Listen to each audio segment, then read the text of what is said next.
जी जाया जान गिए कुम्मिकुलंकिड़हे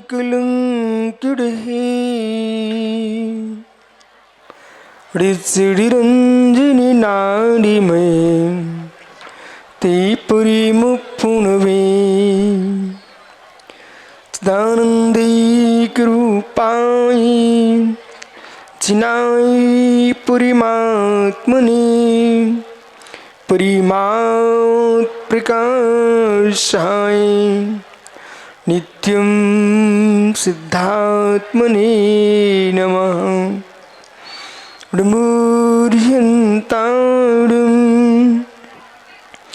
डमूर् सिद्धाडं नमो आर्याणं डमूर्छायाणं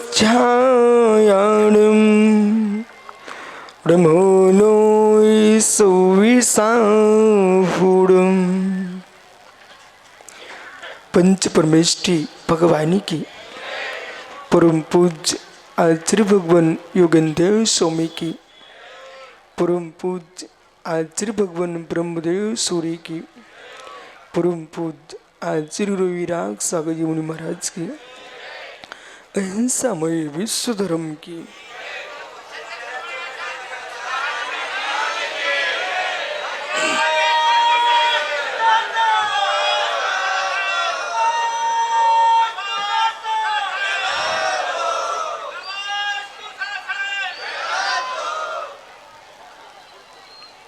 बंधु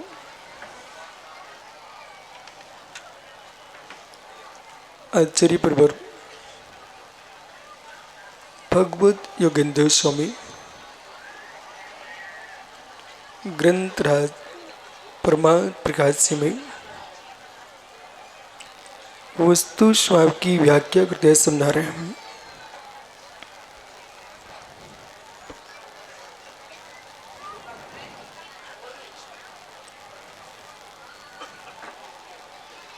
बंध और मोक्ष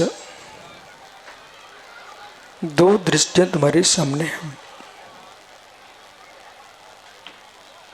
वो दो दृष्टियां ही जीव के लिए निर्णय करने का विषय है। बद्धते मुच्यते जीवः समुद्रमः क्रमात् तस्मात् सर्वप्रत्नेन निर्मत्वं विचिन्तेत। बद्धते है मुच्यते है जीवा, जीव बंध को प्राप्त होता है, जीव मोक्ष को प्राप्त होता है। जो बंध को प्राप्त होता है वही मोक्ष को प्राप्त होता है। निर्बंध का मोक्ष नहीं होता, बंध का मोक्ष होता है। संसार पूरक ही मोक्ष होगा। संसारी जीव ही मुक्त होते हैं, मुक्त संसारी नहीं होते। ये जैन दर्शन की विशिष्ट विधा है। पुद्गल द्रव्य अशुद्ध से शुद्ध हो सकता है, शुद्ध से अशुद्ध भी हो सकता है, लेकिन चैतन्य धातु जीव द्रव्य भगवान आत्मा है, वो अशुद्ध से शुद्ध तो होती है लेकिन शुद्ध से अशुद्ध नहीं होती है। ऐसा कभी नहीं होगा कि परमात्मा पुनः सिद्धालय से उतर करके आपके दुख दूर करने आए। जब भी संसार में क्लेश बढ़ेगा, आचरणम विघातिनी कुदृष्टिनाम च संपदा धर्म ग्लानि पर प्राप्त मुच्यन्ते जिनोत्तमः। जब आचरण का विघात होता है, मिथ्यात्व की वृद्धि होती है, कुदृष्टियों की संपत्ति बढ़ती है, ऐसे काल में भगवान जिनेंद्र देव का जन्म होता है, लेकिन सिद्ध सलाह से उतर के नहीं आते। नवीन आत्मा ही तीर्थंकर प्रकृति का बंद करके वो आत्मा पुनः परमात्मा होता है।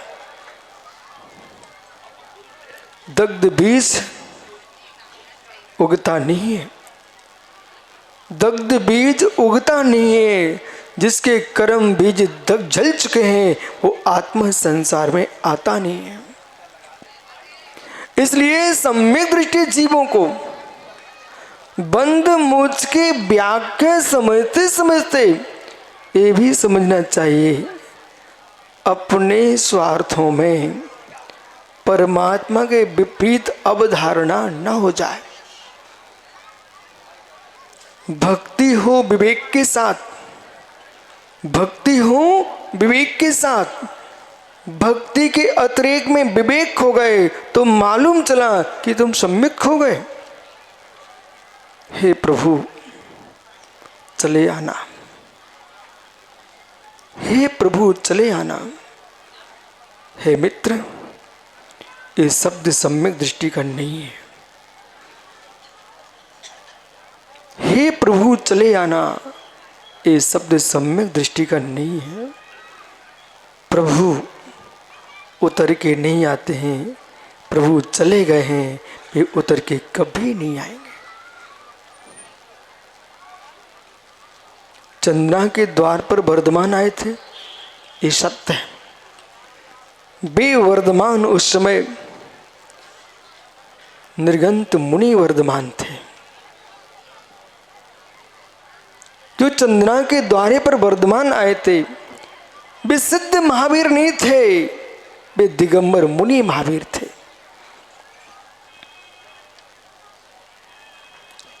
मुनिराज का पड़घान होता है, मुनिराज का आहार होता है। केवली का न पड़घान होता है न केवली का आहार होता है। दिगंबर जैन परंपरा भगवान को कवलाहारी स्वीकार नहीं करती। जब केवली का आहार नहीं होता है, केवली तुम्हारे बुलाने से आते नहीं है, भय भागने जोगे बसाए। भव्य जीवों के भाग्य के नियोग से प्रभु का विहार होता है। ओह आश्चर्य! श्री प्रवचन सारी ग्रंथ में आचार्य कुंद कुंद स्वामी ने स्पष्ट लिखा हुआ है, भगवान का गमन, भगवान का उठना, भगवान का बैठना केवली का हे मित्र सहज होता है, जैसे नारी का मायाचारी धर्म सहज होता है। प्रभु किसी के बुलाने से आते नहीं है, भगाने से जाते नहीं है, सहज नियोग होता है। जिसका प्रचंड पुण्य का नियोग होता है, विश्वास मानिए इस श्री मंडप में जितने भव्य जीव विराजते हैं, एक एक जीव का तीव्र पुण्योदय है। उसके नियोग से इस कलयुग में आपको अरहंत देव की भक्ति करने का भाव बना हुआ है।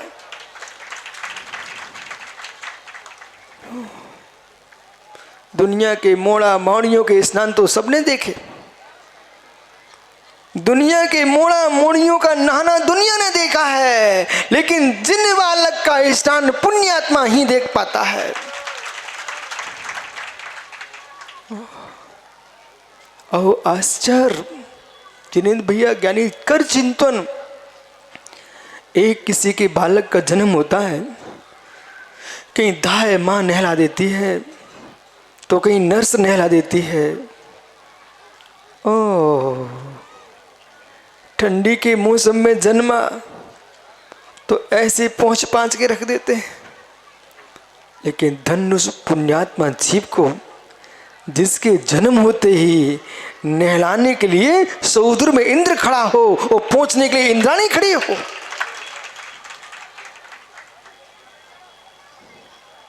और सारे जगत के देव हाथ जोड़े बैठे हुए हैं।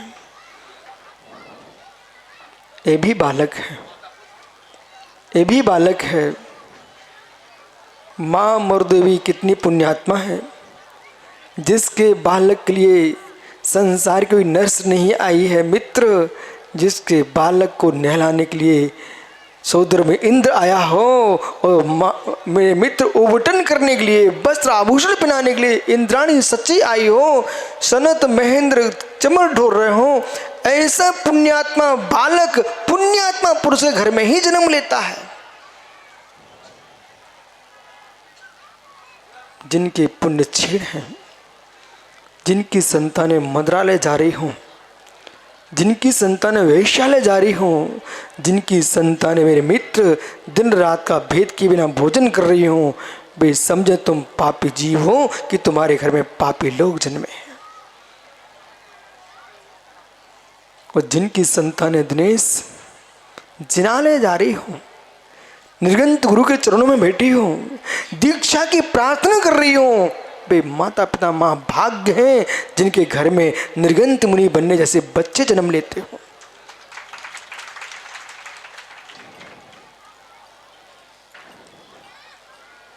एक एक पल पर दृष्टिपात करो।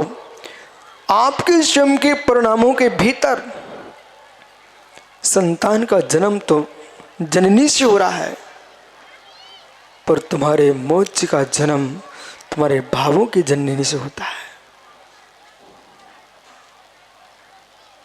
परिणामों की जननी से होता है। कभी मत सोचना ऐसा कि हमारे पास केवली भगवान नहीं है, अब मैं कैसे तत्व का निर्णय करूं।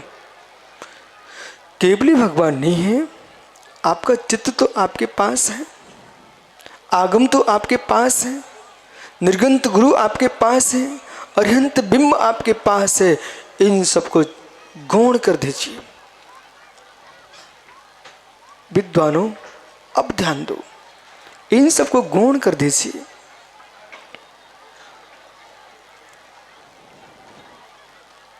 मेरे भावों की विशुद्धि पंडित जी बंडा यानी मुमुक्षु रूपचंद जी पंडित जी सुन रहे क्या?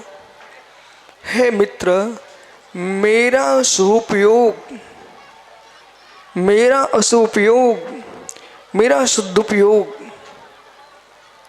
पराश्रयी भाव है कि स्वाश्रयी भाव है?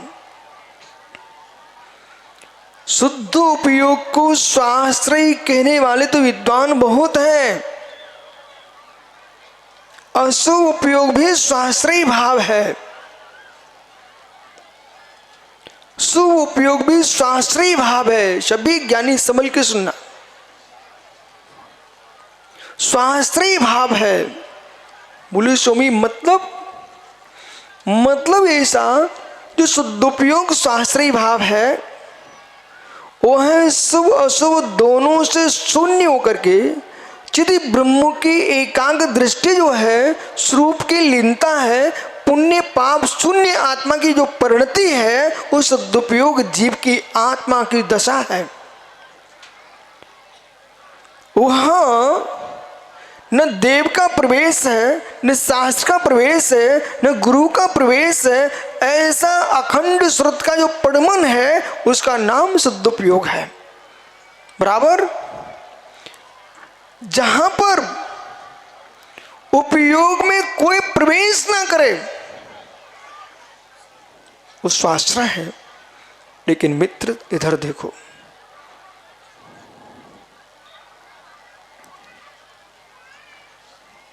सुद्रव्य, सुक्षेत्र, सुकाल, सुभाव, सुचतुष्ट, परद्रव्य, परक्षेत्र, परकाल, परभाव, परचतुष्ट। ये पेंसिल है, ये अपनी चतुष्टय में है। इसका सुद्रव्य है, सुक्षेत्र है, सुकाल है, सुभाव है। कोई भी जगती का द्रव्य, कोई भी जगती का द्रव्य परो चतुष्ट भूत नहीं होता। पंडित जी बराबर, कोई भी द्रव्य परो चतुष्ट भूत नहीं होता। जब परो चतुष्ट भूत नहीं होता तो मित्र आइए किसी भी एक कसाय को ले लीजिए, एक विषय को ले लीजिए। किसी जीव के अंदर अब्रह्म भाव का जन्म हुआ और क्या बोलता है कि सामने मैंने स्त्री को देखा, स्त्री कहती मैंने पुरुष को देखा, इससे अब्रह्म का जन्म हुआ। एक कथन उसका असत्य है। स्त्री को देखने से अब्रह्म होता ही, पुरुष को देखने से हो अब्रह्म होता ही, तो केवली भगवान तो चराचर गुण पर्यायों को जानने देखने वाले,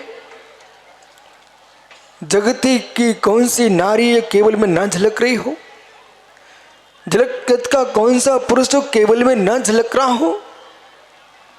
किसी को देखने से, किसी को जानने से यदि अब्रह्म हो जाता है तो विश्व में कोई ब्रह्मचारी नहीं हो सकता। वीतरागी मुनिर विद्वान, जो वीतरागी निर्गंत विद्वान मुनिराज है, वे भी जगत को देख रहे, वो जान रहे हैं। देखना जानना बंद का कारण नहीं है, देखना जानना मोक्ष का कारण नहीं है मेरे मित्र, ममत्व बंद का कारण है और निर्वत्व मोक्ष का कारण है। देखना जानना बंद का कारण क्या? दिनेश का भाई खड़ा हो जा। मित्र, प्रश्न ये है, आपके बालक है? यदि बालक है तो मैं अनुमान प्रमाण से बता सकता हूं। अब पकड़िए विषय को। इन्होंने कहा गुरुजी बालक है, अनुमान प्रमाण से मैं बोल रहा हूं। और ज्योतिष जो है, जय कुमार कहाँ गए? निशांत, आप तो बैठे ना, ज्योतिषी हो? यदि ज्योतिषी हो, ज्योतिष परोक्ष प्रमाण है कि प्रत्यक्ष प्रमाण है?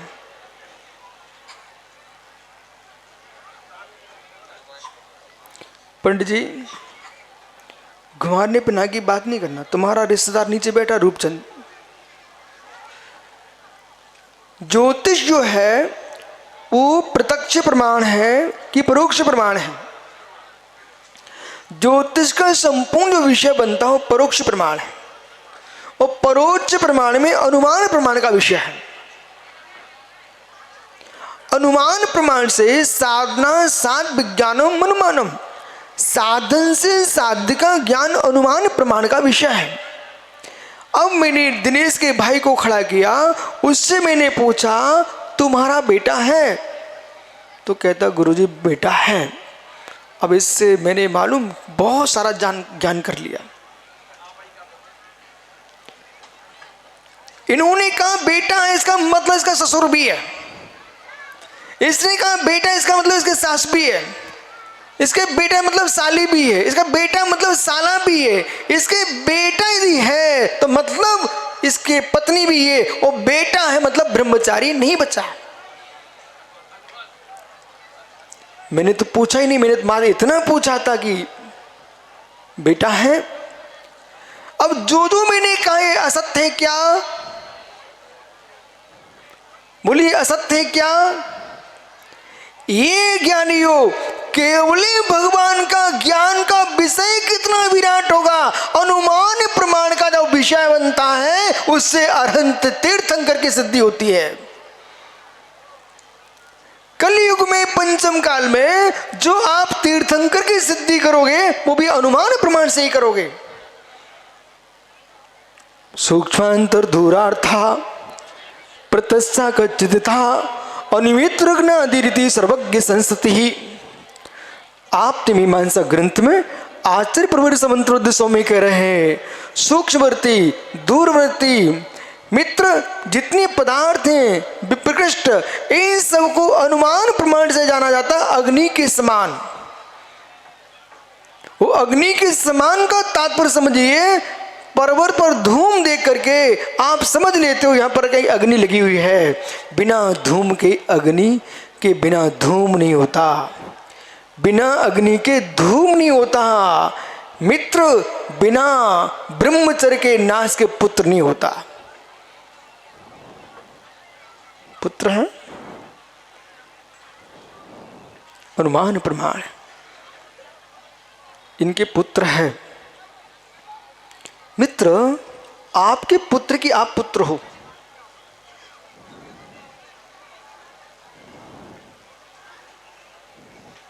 आपके पुत्र की आप पुत्र हो। ये मास्टर का भाई, तू भी मास्टर है? तू भी मास्टर है? ओहो टीचर जी, ओहो अध्यापक जी, अब सोचिए क्यों नहीं शीघ्र बोलते हो? मैंने पूछा आपके पुत्र की आप पुत्र हो, आप पुत्र नहीं होते तो तुम पुत्र तुम्हारा कैसे होता? पुत्री हो आप भी तो पुत्र हो। इसका मतलब अनुमान प्रमाण कह रहा है, इनके पुत्र को देख करके ये स्वयं के पुत्र पत्नी का भी ज्ञान करा रहे हैं, इनके पिता का भी ज्ञान हो रहा है, इनकी माँ का भी ज्ञान हो रहा है, और इनकी परंपरा दादा परदादाओं का भी ज्ञान हो रहा है। जब इनको निहार करके इनके पिता के पिता के पिता के पिता के पिता को हम जान सकते हैं, तो इन दिगंबर मुनियों को देख करके हम तीर्थंकर महावीर को भी जान सकते हैं।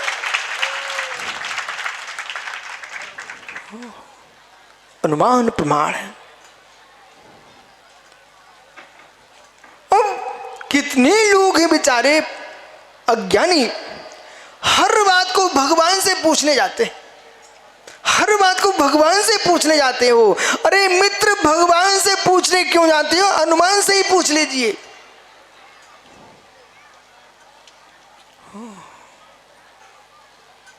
बिना अनुमान के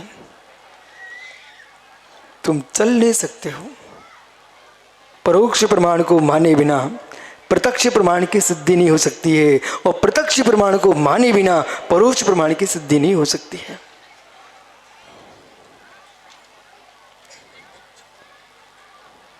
जन्म आवश्यक प्रभु का निहार रहे हो, मैं तो इसमें प्रमाण देख रहा हूं। आपकी दृष्टि की विराटता होना चाहिए, ज्ञान का सूक्ष्मपना होना चाहिए। ये प्रभु का अभिषेक आपने यहां पर किया सुमेरु पर्वत के ऊपर, इसका मतलब है कोई विशिष्ट पुरुष है, पुण्य पुरुष है, पुण्य पुरुष है।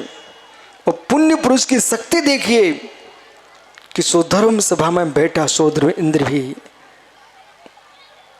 अपने आसन को हिल के देख करके, जिस इंद्र का आसन हिलाने की क्षमता किसी के अंदर नहीं है, जिस इंद्र के आसन को हिलाने की क्षमता किसी की नहीं है, उस इंद्र का भी आसन पुण्य हिला देता है। उसका नाम जिनदेव का पुण्य है। और आज के युग में पंडित जी रूपचंद जी, आज के युग में जिन शासन की गुण रहस्यमय व्याख्या करना बहुत सरल हो चुका है। अब आप मेरे से प्रश्न करो, बोले आप किस निमित्त की व्याख्या कर रहे हो कि पुण्य के निमित्त से सौधर्म का सिंहासन हिल गया? पंडित जी, अभी अभी बंडा से फोन आ जाए ना, बंडा से फोन आ जाए कि घर में कुछ हो गया है, मित्र वहां तो सौधर्म का सिंहासन हिला था, यहां तुम्हारा दिल हिल जाएगा। बोले क्या हुआ? बराबर है कि नहीं? बराबर है। देखो मैं ये सब क्यों व्याख्यान कर रहा हूं, इसलिए कर रहा हूं, कहीं आपकी बातें सुन करके लोग जिन शासन को झूठा ना बोलने लग जाए।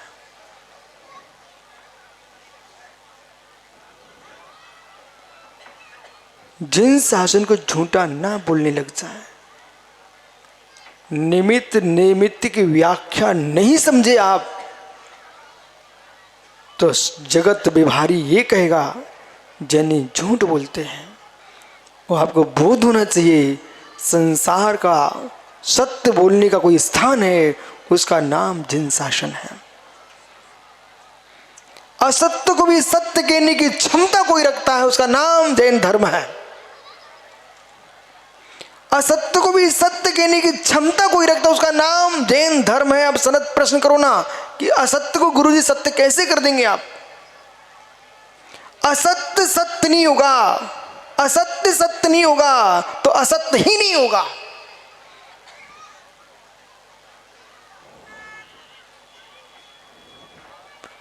क्या मालूम क्या हो जाता जब मैं बोलता हूं, कुछ हो जाता आपको क्या? असत्य सत्य नहीं होगा तो असत्य ही नहीं हो सकता। भैंसे को हाथी बोलते आप, भैंसे को हाथी बोलते आप, तो तो कोई कह रहा असत्य है, कोई कह रहा असत्य है। ये असत्य सत्य नहीं है। असत्य तुम्हारा सत्य होना चाहिए, तभी तो भैंसे को हाथी बोलना असत्य होगा। भैंसा हाथी होता क्या? ये असत्य है कि नहीं? ये असत्य है कि नहीं? पर ये सत्य है। ये सत्य है कि भैंसा हाथी नहीं होता है। उस सामने वाला बोल रहा है, उसकी सिद्धि करके बताना पड़ेगी ये सत्य बोल रहा है कि नहीं। कि ये सत्य होना चाहिए कि झूठ इसका सत्य है। वो असत्य नहीं हुआ तो झूठ कैसा? असत्य सत्य नहीं हुआ तो झूठ कैसा?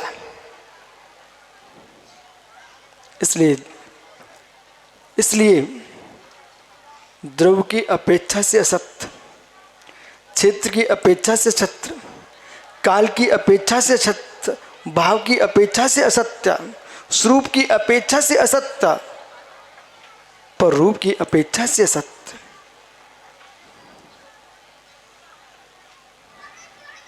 सत्य के साथ छल, सत्य के साथ कपट, सत्य के साथ मायाचार्य।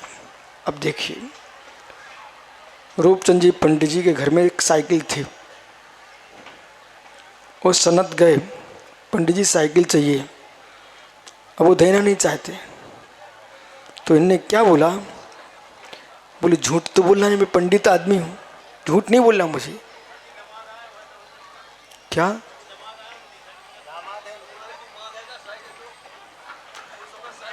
अब वो साइकिल मांग रहा दमाद सनत विनोद। अब रूपचंद जी मालूम पंडित जी क्या हो रहा है? मन में सोच लिया कि सोने की बाल्टी नहीं है। मन में क्या सोचा? सोने की बाल्टी नहीं है। और जोर से क्या बोलते? नहीं है। जोर से क्या बोला? नहीं है। परंतु मन में सोचा सोने की बाल्टी नहीं है, और जोर से क्या बोला? नहीं है। तो मतलब नहीं है सुन ले, वो बाल्टी सुन ना पाए। कहना क्या था? साइकिल, पर झूठ नहीं बोलना। तो मायाचारी के साथ असत्य भाषण। ओहो, मायाचारी के साथ असत्य भाषण। यानी समझो, इधर देखो सनत भैया, इधर देखो, मायाचारी के साथ असत्य वचन। अब तुम सोचो, गृहस्थी को चलाते समय तुम सत्य के साथ कितना जी पाओगे? मोक्ष की मैं बात नहीं कर रहा हूं, मैं तो आपसे कह रहा हूं सत्य कितना जी पाओगे आप?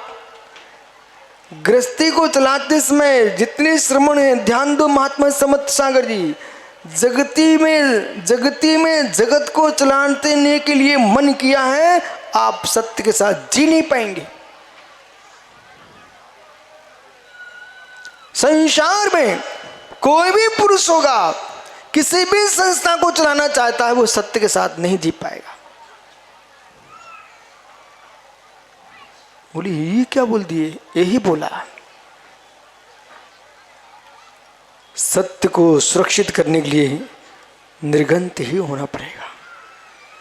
सत्य को सुरक्षित करने के लिए निर्गंत ही होना पड़ेगा।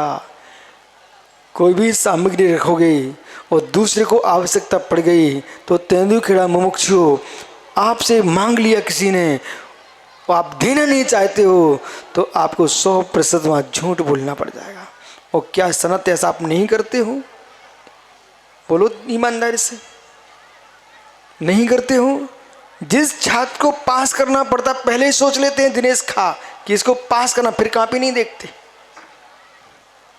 और जिसको फेल करने का मन कर ही लिया है उसकी कॉपी नहीं देखते, फिर सीधे 2 गोल बना देते हैं। यही हमारे जय भैया का काम है। उनने निर्णय कर लिया इस कार्यक्रम में जाना ही नहीं है, तो मुहूर्त ही नहीं है, छुट्टी करो। वो निर्णय कर लिया कि मुझे जाना ही है, इससे सुंदर मुहूर्त नहीं है। अब विश्वास रखिए, विश्वास रखिए, वहां पंडित कितना संभल के जीना पड़ेगा। जिस दिन सत्य की रक्षा का भाव आ जाएगा, उस दिन सारे कर्तृत्व भाव का त्याग हो जाएगा। जिस दिन सत्य की रक्षा का भाव हो जाएगा उस दिन निर्गंत सागर जी सारे प्रपंच का प्रत्याख्यान होगा बेटा। और जब तक सत्य की रक्षा का भाव नहीं है तब तक विचित्र भावों में जिएगा मित्र समझ।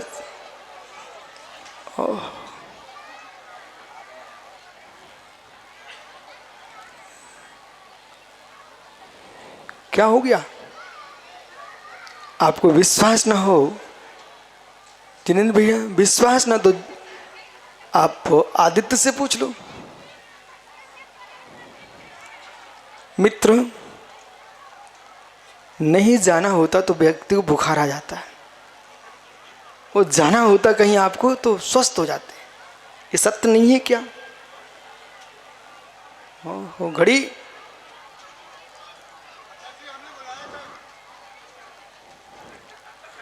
आदित्य को बुलाया था। है मित्र, वो आपने ठीक किया, लेकिन उस जीव के अंदर इतनी गुरु भक्ति है तो हजारों किलोमीटर चल के पहुंच जाता है। जिस दिन ये विधायक सांसद बनने जा रहे थे उस दिन मेरे पास आए थे। मैंने एक ही बात कही थी, भैया पद बाद में, पहले जैन कुल की लाज का ध्यान रखना।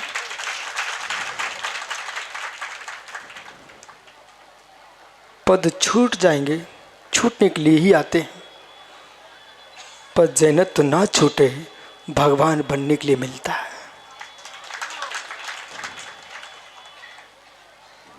आओ मित्र, आपको स्पष्ट कहूं ना, मुझे तो इस गद्दी पर बैठते ऐसा लगता है कि ब्रह्मांड के सारे विषय यहां गूंजते हैं। किस विषय पर आपको व्याख्यात किया जाए? एक गिरधर की गद्दी है, लोग जिसको व्यास की गद्दी बोलते हैं, ये हमारे गिरधर की गद्दी है। या सीधे तीर्थंकर की दिव्य देशना झेलने वाला कोई होता है उसका नाम रिद्धि संपन्न गिरधर मुनिराज होते हैं।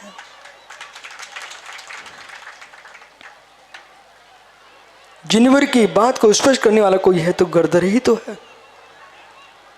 जिनवर की बात को स्पष्ट करने वाला कोई है तो गिरधर ही तो है। प्रदीप भैया, कल हमने इस सभा से कहा कि पान को कितना सुरक्षित रखते हो आप। है मित्र,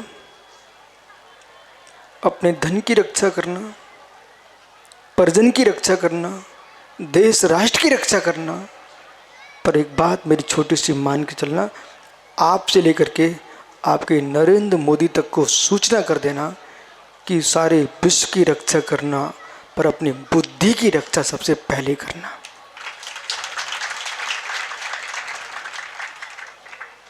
आपको टेंशन देने वाले लोग मिल जाएंगे तो मुझे भी टेंशन देने वाले लोग मिल जाएंगे। कभी पसीना आता है क्या? एक दिन झांसी में करगुआ जी में जब इति सम्मेलन चल रहा था, आप गुरु जी के पास खड़े हुए थे, वहाँ गर्मी में था तो आपके मस्तिष्क में पसीना आ गया। मित्र, मैं वहाँ बैठा था बगल में आचा श्री के, आपने धीरे से ऐसे करके यूँ कर दिया था। वो फोटो खिंचवा लेना चाहिए आपको। अब की बार पसीना आए और यूँ करो ना, उसको फोटो खिंचवा लेना और तुरंत जेब में रख लेना। जिन जिन के मस्तिष्क में पसीना आए उसका फोटो जरूर खिंचवा लेना आप लोग, और उस फोटो को खींच करके अपनी जेब में रखना, 24 घंटे जेब में रखना। अब प्रदीप भैया ऐसा क्यों? इसलिए आपके शरीर का पानी बाहर आया था तब भी आपने ऐसे निकाला, ऐसा क्यों किया? आप उसका उत्तर दो, फिर मैं आपके क्यों का उत्तर दूंगा। फिर बैठ जाना। भैया प्रदीप बताओ ना, ये पसीना ऐसे आपके सिर पर आया, मस्तिष्क पर, माथे पर, और आपने यूं क्यों कर दिया ऐसा?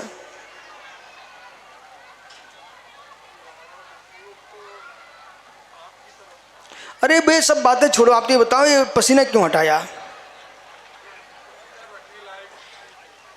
अच्छा अब बैठ जा, बहुत बढ़िया। मुमुक्षु मतारी का बेटा है ना वो। बैठो भैया।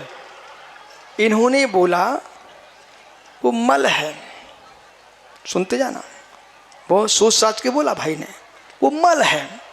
हे मित्र, माथे पर आया पसीना मल है, माथे पर आया पसीना मल है, तो आप ऐसे झटकार देते हो तो दुनिया के लोगों के टेंशन दें, ये भावों का मल है, उसे झटकार देना चाहिए, अंदर नहीं रखना चाहिए। माथे का पसीना मल है, यदि ज्यादा आ गया तो मालूम कभी मुख में भी चला तो खट्टा लगने लगता, खटमिठा। आहा, ये जिनेंद्र को तो याद है, जिनेंद्र वकील को जब छोटा था तो नाक में बहता था, वो धीरे से जीभ फेल रही थी, पर कैसा खटमिठा लगा। देखा क्या नहीं, सब अपने बचपने में पहुंच गए। लेकिन वहां मतारी आती थी माँ, वो ऐसे निकाल के एक गाल पे मारा, क्या चाट रहा है, ऐसे मित्र ये विकारों का मल है, इसे तुम चाटो मत। माँ जनवाणी चाटा तो नहीं मारती, पुचकार के समझा रही है, ये विकारों के मल मत चाटो भाई, मल है, वो मल है।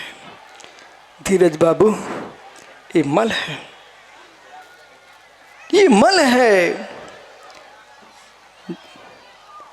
जय भैया, ये तुम्हारे विचित्र बातें क्या बोल रहे हैं सुब्रत सागरी, ये धीरे से सोचते कि सुन नहीं पाएंगे हम। ये बोल रहे हैं कि विरागोदय में तो ऐसे बैठे थे मिचाए मिचाए शांति से, पर इनको बोध होना चाहिए, कितना ही ज्ञानी हो गुरु के चरणों में अज्ञानी ही होता है।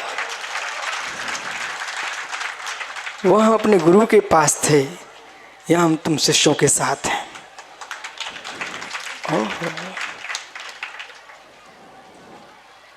और तो कुछ नहीं कहना, आगे चलो। हे ज्ञानी, तो पसीना आया, छिड़क दिया। एक चपरासी से लेकर के प्रधानमंत्री तक, एक सामंत श्रावक से लेकर के आचार्य महाराज तक इस सिद्धांत का ज्ञान होना चाहिए। पसीना तो आएगा, तुम्हारा हाथ निकालने के लिए जाना चाहिए। लोग तनाव तो देंगे, तुम्हें झटकार देना चाहिए। सबसे पहले दुनिया में रक्षा किसी कर सको तो अपनी बुद्धि की करना चाहिए। एक छोटे से टेंशन में तुम पागल हो गए तो तुम्हारा राज्य कौन करेगा।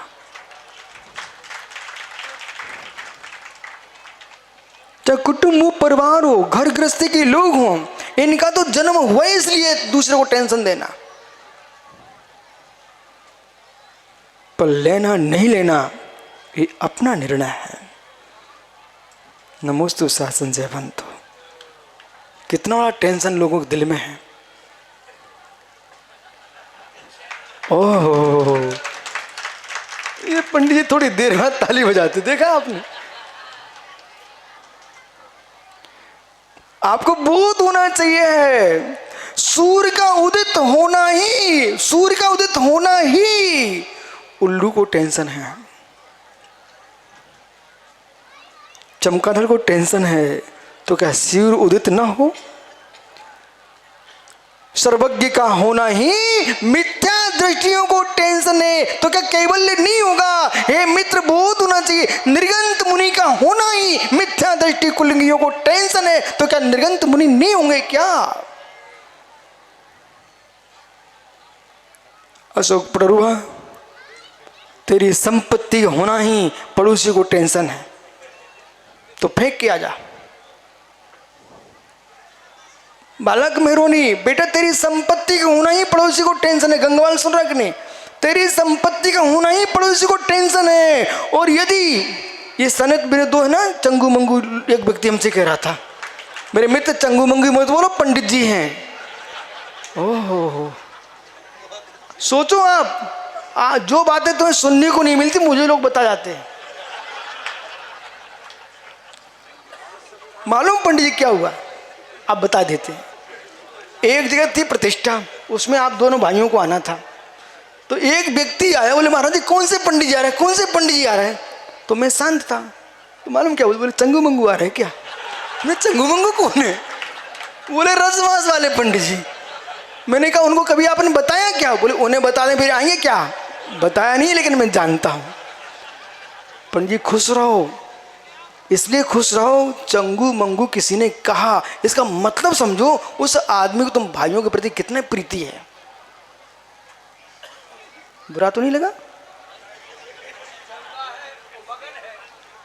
इसलिए हाँ, अब दोनों ने स्वीकार भी कर लिया। देखा, काने से काना ना कहो भोजे रूट, और धीरे धीरे पूछ लो कैसे गए ये फूट। ओहो, स्वीकार भी कर लिया। ओहो, पर मैं चाहता हूं चंगू मंगू ना बनके नंगा नंग कुम्हार बनो।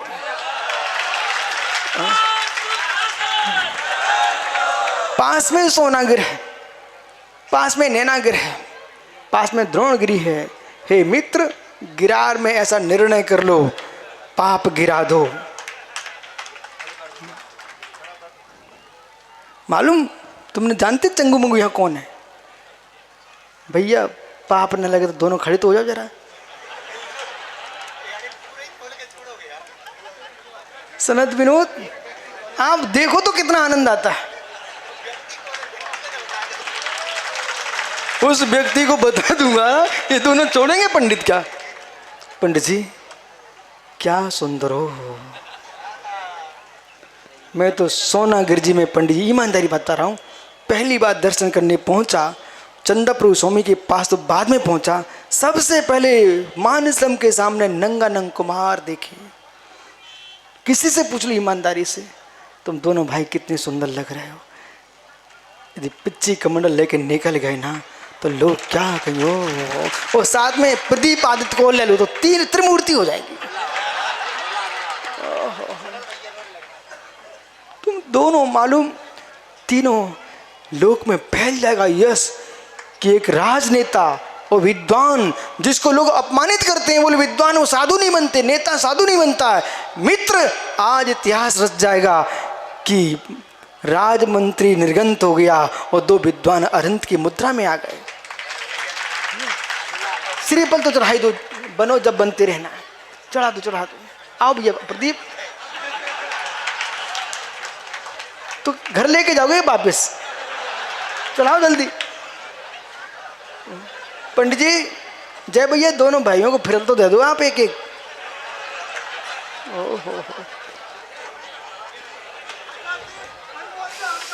ओह, अदमोज ना करोगे, ये नहीं कहोगे मैं भी उतनी लंबा मैं भी आके खड़ा हो जाऊंगा।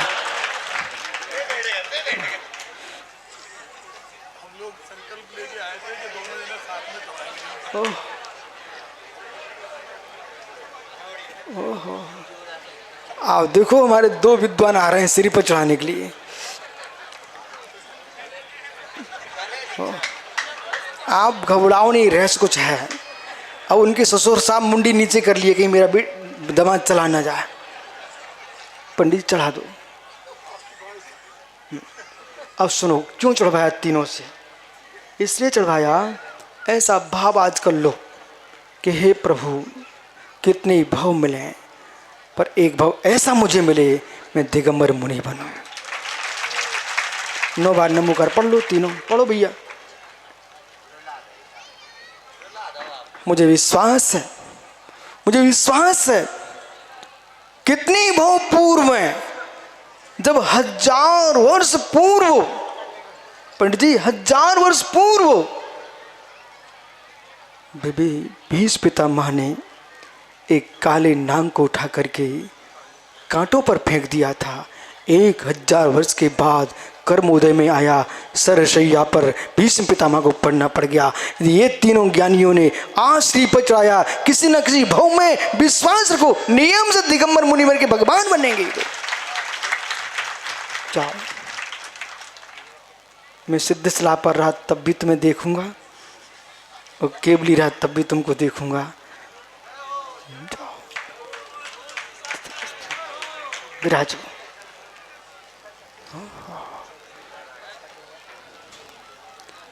समझो विचित्र,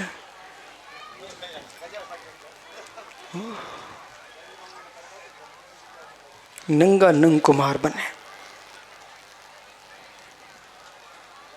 जब नमक वाला यहाँ मंदिर बनवा गया, ये तो पंडित लोग भगवान नहीं बन सकते क्या?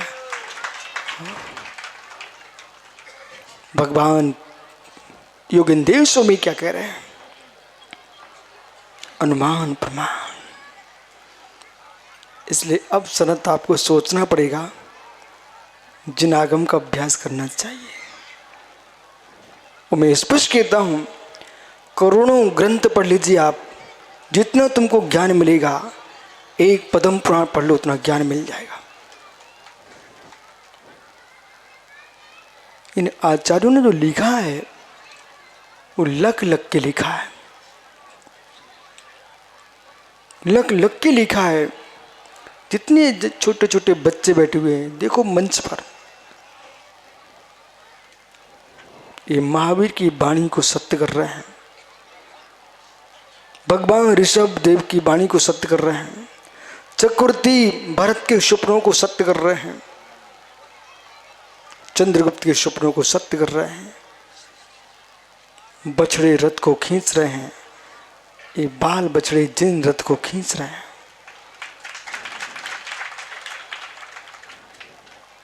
एक ब्रह्मचारी भी दिख जाए सच्चा आपको, शीघ्र उसको विनय करना बोले, क्यों कि लोग धन दे करके अपने धर्म का प्रचार कराते हैं, हम धन्य हैं, हमारे यहाँ विरक्त होकर लोग प्रचार करते हैं।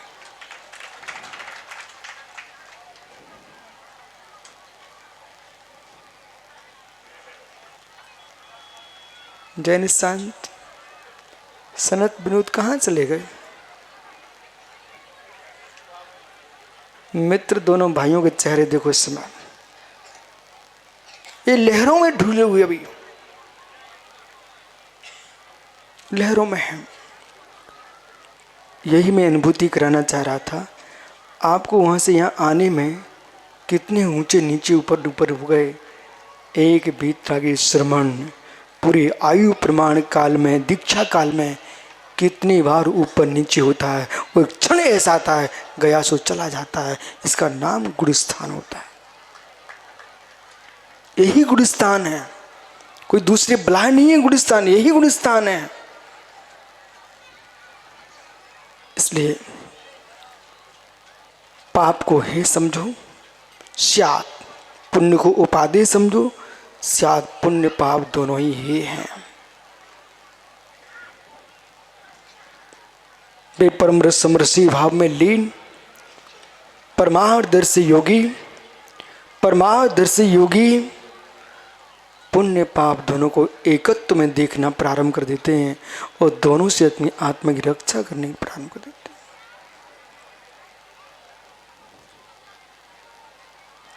मोक्ष तभी मिलेगा जब समीकरण करेगा। दिनेश खा गणित पढ़ाते हो, सनत गणित पढ़ाते हो, गणित के टीचर हो ना आप। मित्र मैंने बहुत दिन पहले पढ़ा था,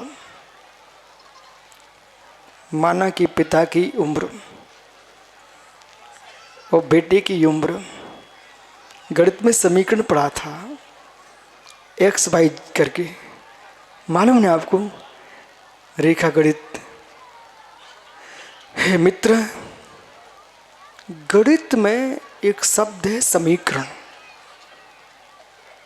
बराबर। ये शब्द गणित का जो समीकरण है वो बहुत गहरा है। इसी शब्द का प्रयोग किया आचार्य प्रभाचंद्र स्वामी ने प्रमेय कमल मार्तंड नाम के ग्रंथ में, ये जैन न्याय शास्त्र। समीकरण जब भी किया जाएगा तो क्यों किया जाएगा सनत? अब ये तो आप बता सकते, आपका विषय है। समीकरण क्यों करना चाहिए बोल दो ना, है? माइक बजाऊं क्या? जोर से बोलो ना। समीकरण क्यों करना पड़ता है?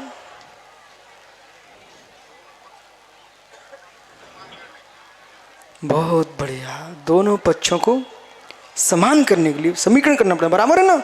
अब बदलना मत।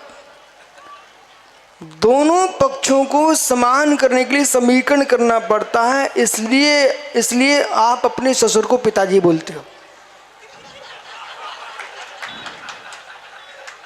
और आपके बेटे की मां तुम्हारे पिताजी को पिताजी बोलती है। यदि ये समीकरण नहीं हुआ तो समधि नहीं हो पाएंगे, बराबर। तो जब दो के संयोग होने पर दो लोग समधी बन जाते हैं, तो जो अनंत के संबंध अनंत के साथ समीकरण बिठालते हैं उसका नाम साधु होता है। सच्चा समधी कोई होता है उसका नाम साधु होता है। जगत के सारे पक्षों को एक करना जाने समीकरण कह रहा है। गर्त जहां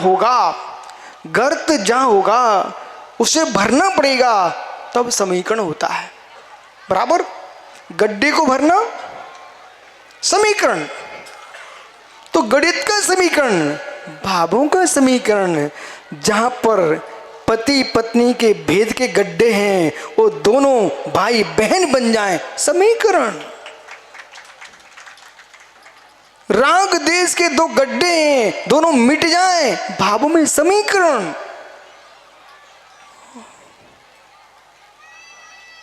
विश्वास मानो भैया, प्रवचन की तैयारी करने की कोई आवश्यकता नहीं है। जिन आगम इतना गहरा है कि जय भाई पृष्ठ खोल के आए, आज प्रवचन करने जाना मुझे।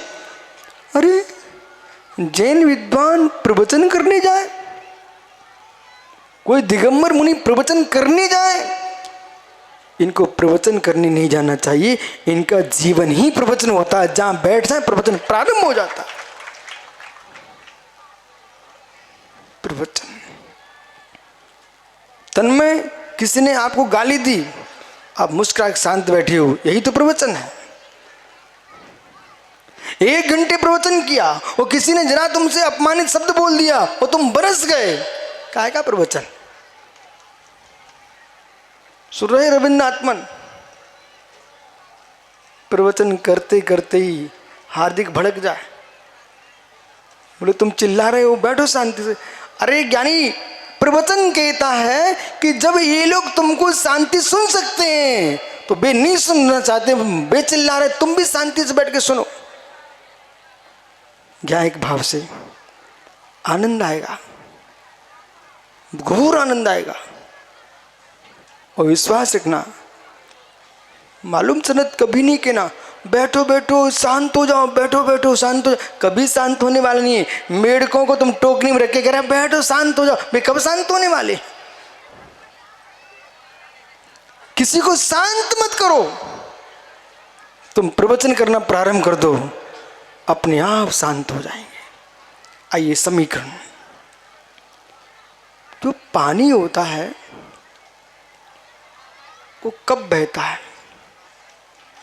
पानी होता है, आप परमात्मा प्रकाश और ध्यान रखना, नीर है, जल है, वो जब बहता है, रास्ते में आपने देखा नदी भी आती है, नहर भी आती है, छोटी नालियां भी आती हैं, पानी उनमें आता है, लेकिन आगे कब बढ़ता है? गड्ढे भी होते हैं, उनको समीकरण करता है, इसके बाद आगे बढ़ता है। पहुंचो नहर के पास, पहुंचो नदी के पास। शाहगढ़ मुख से छुरी, तुम्हारी नदी बह रही ना, छुरी मछली का क्या बोलते आप लोग मित्र, वो जो नदी बह रही है, जब भी पानी आता है आगे जाने के पहले समीकरण कर लेता है। समतल पर पानी बहता है, समतल पर पानी बहता है, पानी कभी ऊपर नीचे बहता ही नहीं है। बस ध्यान रखो, जैसे पानी समतल करके बहता है, ऐसे साधु समीकरण करके चलता है। इतना पानी से नहीं सीख पाए तो जिनवाणी से क्या सीखोगे? इतनी बात तो पानी सिखा रहा है कि जीवन में आपको विराटता हासिल करना है, जीवन में विराटता हासिल करना है तो समीकरण करना सीखो, सबको समान कर दो।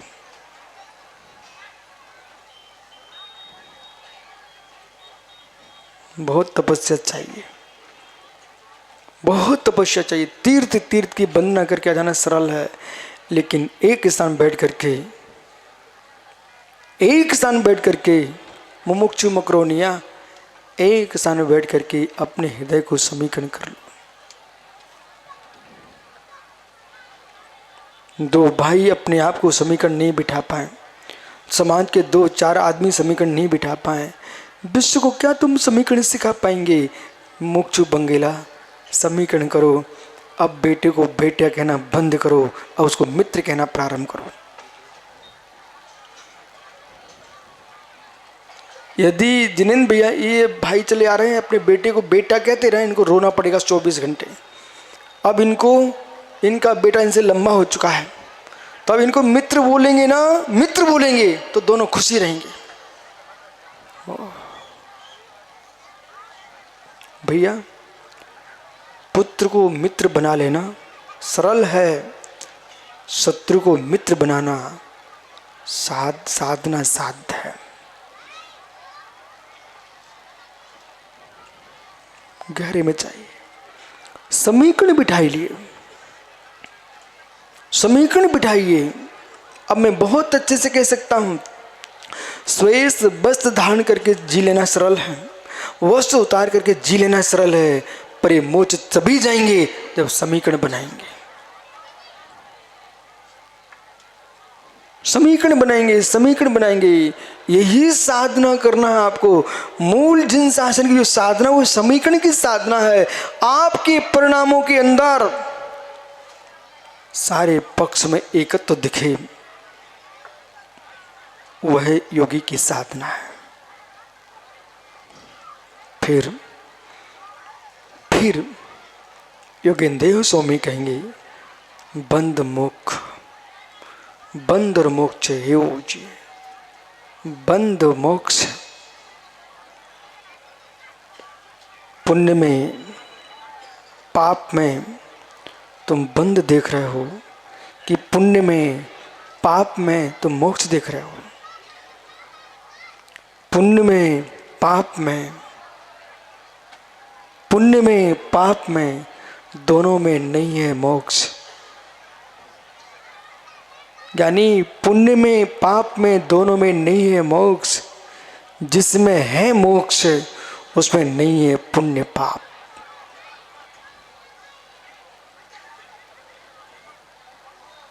जितने मनोज लोग तड़प रहे हैं पुण्य पाप के फल को देख करके तुम रो रहे हो। संयोग पुण्य मानते हो, वियोग को पाप मानते हो, और दोनों में असुरपात होता है। एक में राग का, एक में मेरे मित्र द्वेष का। पुण्य पाप में तुम बिलक रहे हो, पर योगी पुरुष जो होता है पुण्य पाप दोनों को पुद्गल की पर्याय देख करके, परिणामों को एकाग्र करके, अपने शुभ अशुभ शुद्ध तीनों उपयोगों को पराश्रय भाव शून्य करके स्वाश्रय भाव में देखता है। पंच परमेष्टि मेरा शुभ उपयोग है, ये उपचार कथन है। पांच पाप की सामग्री मेरा अशुभ उपयोग है, ये उपचार कथन है। जय भैया जरा ध्यान दो, विश्वास साथ करो, फिर ये विषय आपको नहीं मिलेगा मित्र, जिससे आप जीवन के निषेक निकलते निकलते पंडित आज तक आप यही देखते रहे पंच परमेश्वरी हमारा पुण्य है कि नहीं? बोलो क्या नहीं कुछ? पंच परमेश्वरी हमारा पुण्य है, ठीक है विनोद जी? पंच परमेश्वरी हमारा पुण्य है कि नहीं? देखो वे तुम्हारे ससुर साहब हैं क्या? आपके की सनत के? देखो भाई तुम्हारे ये दामाद जी क्या बोल रहे हैं, पंडित जी रूपचंद जी ये बोल रहे हैं, तुम्हारा दामाद कह रहा है कि पंच परमेश्वरी हमारा पुण्य है। पंडित जी तो ये परिग्रह जो वस्तुएं दिख रही हैं ये आपका पाप है कि नहीं?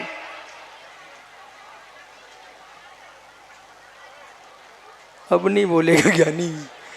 पंडित जी पंच परमेष्टि तुम्हारा पुण्य नहीं है, और जितनी सामग्री दिख रही है स्त्री से लेकर के सोना चांदी आदि सब ये तुम्हारा पाप भी नहीं है। पंच परमेष्टि पुण्य होते होते उनका होना ही पुण्य होता तो संसार में प्रत्येक जीव पुण्य करता, एक भी पाप नहीं करता। मित्र पंच परमेष्टि की आस्था जो बनती है मेरे परिणामों की दशा है, न कि पंच परमेष्टि की दशा है। इसलिए भाव दशा तुम्हारा सत है, परमेष्टि तुम्हारा सत नहीं है। भावों की विशुद्धि तुम्हारे पास होती है तब परमेष्टि तुमको पुण्य रूप में दिखते हैं, लेकिन परमेष्टि पर वस्तु है, तेरा पुण्य है। और पुण्य परिणति जो है वो आपकी है, और पुण्य द्रव्य का बंध है वो भी तुम्हारा नहीं है। इसलिए वो पाप जो है, वो पाप के जो हेतु जो दिख रहे हैं वे तुम्हारे लिए पाप हैं। बालक ये कौन है तेरा? बंगला पुत्र ये कौन है आपका? पिताजी है ना बेटा, तुम्हारे लिए पिताजी है, उनके पिता के लिए जिसका जो संबंध स्थापित करता है उसके लिए वो होता है, पर वस्तु तो होती जो है सो है। इसलिए पंडित जी, निमित्त होने पर भी उपादान पर दृष्टि जाएगी तो आपको मालूम चलेगा जिन्हें हम पुण्य द्रव्य मान रहे थे वो आपके लिए निमित्त भूत माते, उपादान तो तुम्हारी परिणति का ही होता है।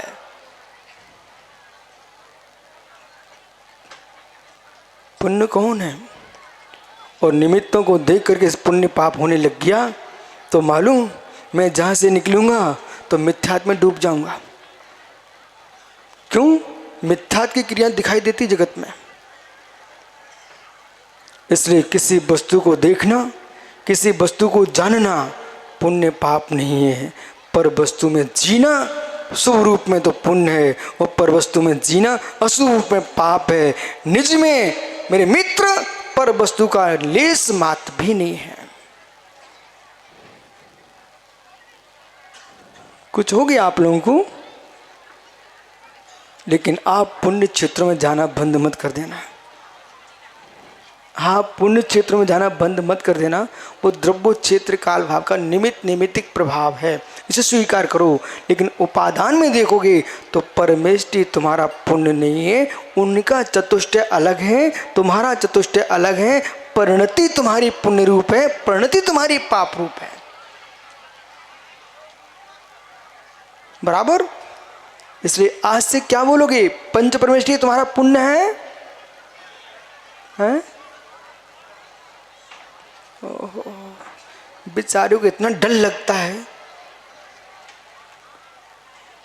देखो प्रदीप, जय भाई को सत्य कहने की क्षमता नहीं है, उसको डर लग रहा है। कैसे कहूं? कहते भाई,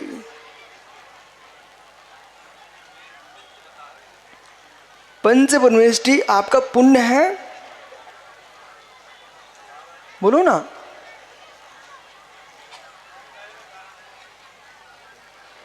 मैं पूछता हूं इनको, आहार जी भी बताते हैं द्रोणगिरी।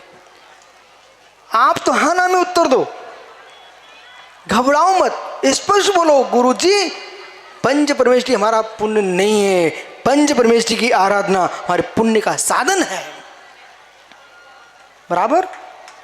हाँ, कारण कार्य मीमांसा को समझना पड़ेगा। उसे नहीं समझने के कारण पंचम काल में आ गए हो मित्र। अब छठवें काल की तैयारी मत करो, अपन को सिद्ध बनने की तैयारी करना है।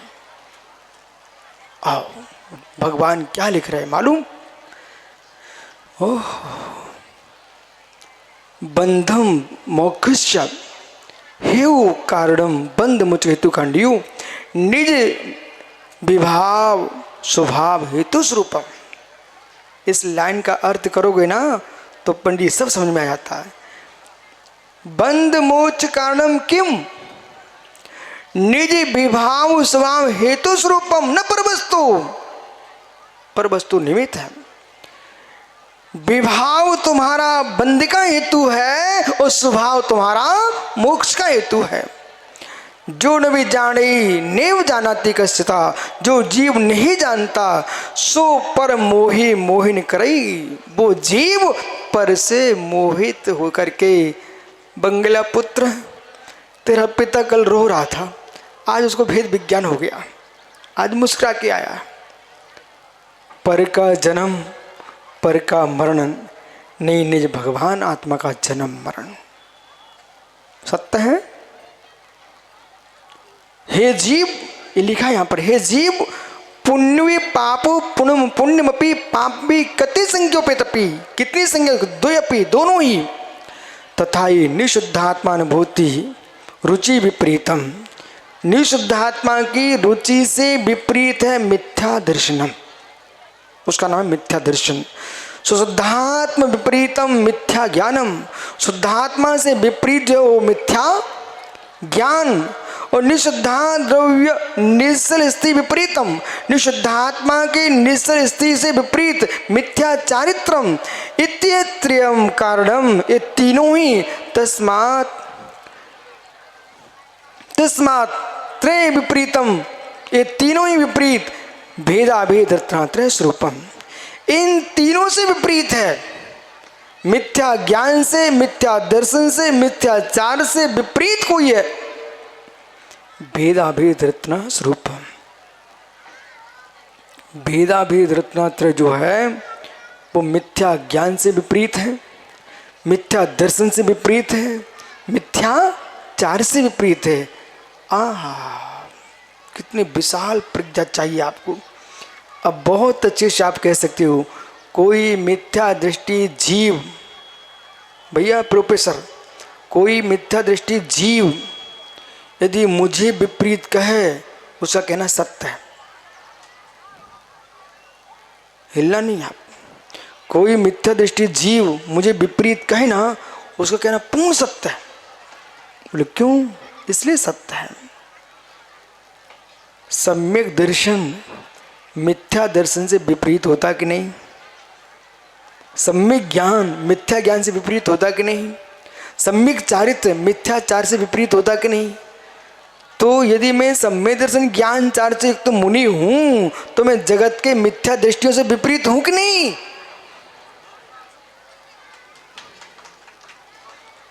उनसे विपरीत सुनना मुझे पसंद है।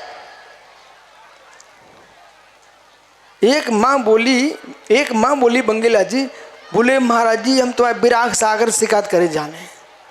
मैं तो घबरा गया, ये मतारी बोल रही आपके विराग सागर शिकायत करने जाने। तो मैंने मुंडी नीचे करी, सुनता रहा ये क्यों जाना है।